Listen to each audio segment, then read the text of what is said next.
एक दिन उसने एक चमत्कारी पुरानी पुस्तक में पढ़ा कि सोने के पुरानी खोज जो जगह और समय का रहस्य रखती है वह यही है। अर्जुन ने विश्वास न करते हुए भी उस स्थान की खोज में निकल पड़ा। वह एक पुराने मंदिर की खोज करते हुए एक गुप्त द्वार का पता लगाता है। जब वह द्वार को खोलता है तो वहां से एक आलोकमय वन खुलता है। वन में घूमते हुए अर्जुन को एक राजा मिलता है जिसने एक अद्भुत रत्न से सजीव होने की राजसी रहस्यमयी मंत्र की जानकारी दी। राजा ने कहा, इस रत्न का नाम अमृतमयी है, जो केवल प्रेम और निष्कलंक दिल से पाया जा सकता है। इस रत्न का पता लगाने के लिए तुम्हें एक परीक्षा पास करनी होगी। अर्जुन ने राजा की परीक्षा में सफलता प्राप्त की। राजा ने रत्न की ओर इशारा करते हुए कहा, तुम्हारा आत्मविश्वास तुम्हें यहां पहुंचने में सहायक हुआ है। यह रत्न सिर्फ पवित्र हृदय से ही स्पर्श हो सकता है। अर्जुन ने सोचा, क्या मैं सचमुच इसे प्राप्त कर सकता हूं? और वह रत्न की खोज में निकल पड़ता है। एक यात्रा के दौरान उसने एक सुंदर सा गांव देखा। वहां एक सुनहरे रंग की लड़की रात्रि में अपने खिलौनों को जगाती थी। अर्जुन ने पूछा, तुम रात्रि में इतनी हंसती हो, यह सब कैसे हो सकता है? लड़की ने हंसते हुए कहा, मेरे खिलौने सपनों को जगाते हैं और सपने हमें अपने जीवन में नए रास्ते दिखाते हैं।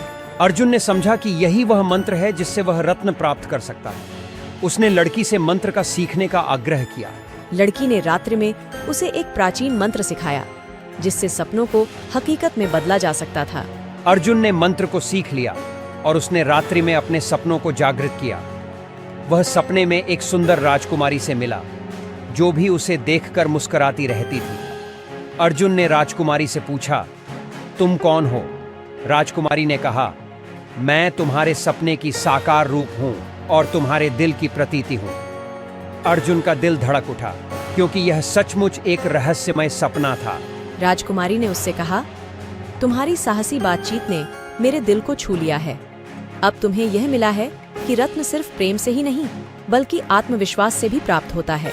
अर्जुन ने समझा कि इस अमृतमय रत्न की तलाश में वह खो गया था, परंतु उसने अब देखा कि असली रत्न वह था जो उसके भीतर बसा हुआ था। राजकुमारी ने उससे कहा, तुम्हारा यह सफलता सिर्फ एक प्रारंभ है। अब तुम्हें इस अमृतमय रत्न की रक्षा करने का कार्य संभालना होगा। अर्जुन और राजकुमारी ने एक साथ मिलकर अमृतमय रत्न की रक्षा करने का कार्य संभाला।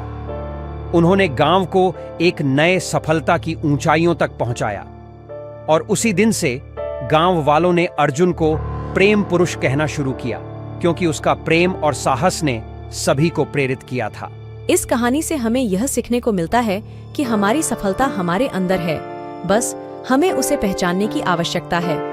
प्रेम और आत्मविश्वास के साथ हम हर रहस्य को सुलझा सकते हैं, चाहे वह जीवंत हो या अमृतमय।